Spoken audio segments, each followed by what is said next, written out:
दोस्तों, आज की कहानी है घर के सारे कामों के लिए बहू और सलाह के लिए सिर्फ दामाद। ये कैसा नियम है माँ जी। दोस्तों, कहानी शुरू करने से पहले अगर आपने चैनल को सब्सक्राइब नहीं किया हो तो कर लीजिए ताकि आपके पास पहुंचे हर नया वीडियो।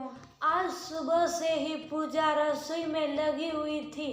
छोटे देवर की शादी की बात चल रही थी और आज घर के इकलौते दामाद विपुल जी को बुलवाया गया था शादी के संबंध में राय मशवरा लेने को। पूजा की शादी एक अच्छे खाते पीते परिवार में हुई थी। घर में सभी थे, सास ससुर, दो छोटे देवर और एक ननद परिया और दामाद विपुल। परिया की शादी एक ही शहर में हुई थी और घर की हर बड़ी छोटी बात विपुल से सलाह करके ही की जाती थी। पूजा को इस बात से कोई आपत्ति नहीं होती, लेकिन विपुल के आते ही सबके सुर बदल जाते। यहाँ तक कि पूजा के पति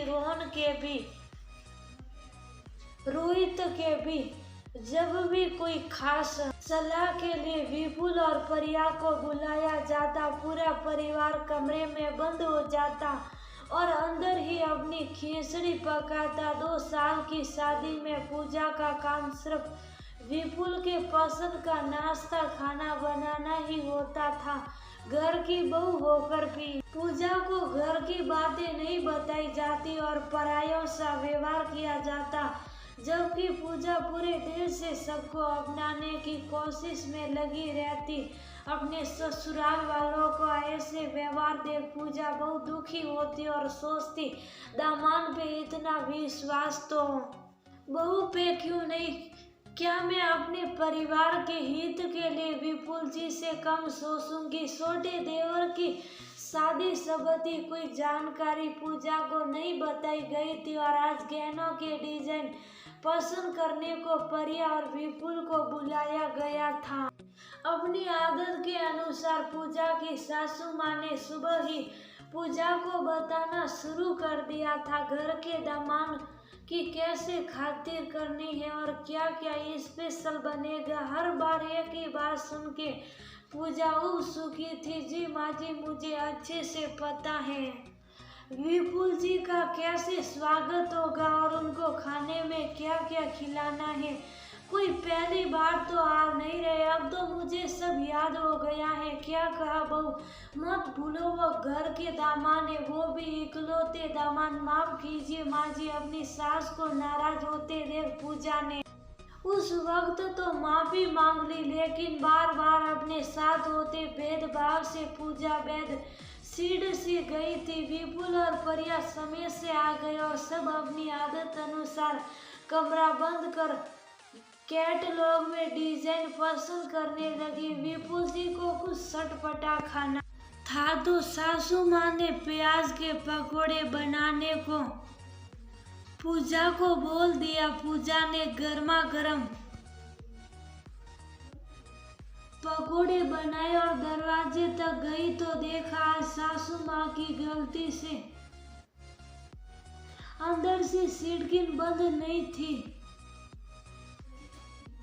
तो पूजा अंदर चली गई। कमरे में सब कैटलॉग पे झुके मंगलसूत्र का डिजाइन देख रहे थे। पूजा के आने का किसी को आभास ही नहीं हुआ। वही पूजा भी उत्सुकता से डिजाइन देखने लगी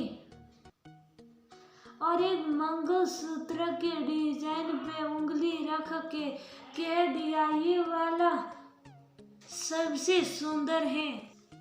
पूजा का ये कहना था और सब पूजा को तो ऐसे घूरने लगे जैसे पूजा ने कोई पाप कर लिया हो।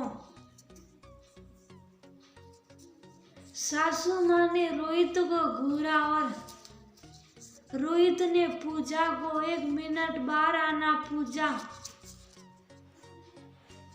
रोहित ने कड़क होकर पूजा और रोहित कमरे से बाहर क्या आए। रोहित बुरी तरह बरस पड़ा पूजा पे। ये क्या था पूजा? तुमसे किसी ने राह मांगी जो बीच में बोल पड़ी। नहीं रोहित, मुझसे किसी ने राह नहीं मांगी थी और अपने घर में राय मांगने की जरूरत भी क्या है। पूजा भी आज अपना सब्र खो रही थी। बिल्कुल जरूरत है, तुम बहू हो और बहुए दामाद के सामने बोल उनका अपमान नहीं करती। पूजा की सासू माँ बीच में ही पूजा पे बरस पड़ी।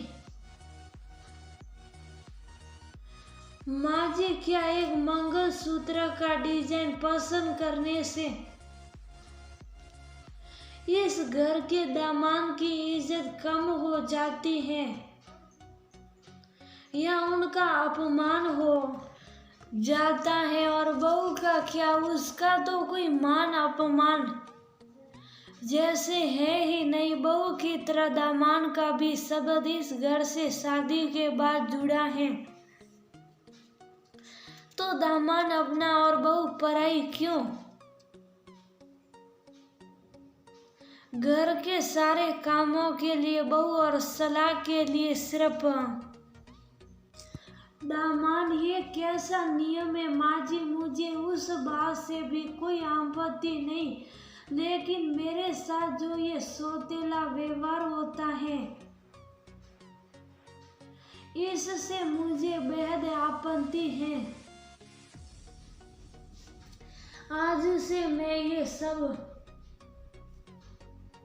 नहीं सहूंगी माँ जी।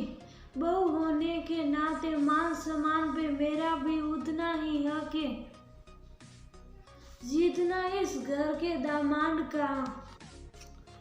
सोच लीजिए माँ जी, आज मैं कह रही हूँ, कल घर की नई बहू भी यही कहेगी। अब ये आपके हाथ में है, आपको इस घर में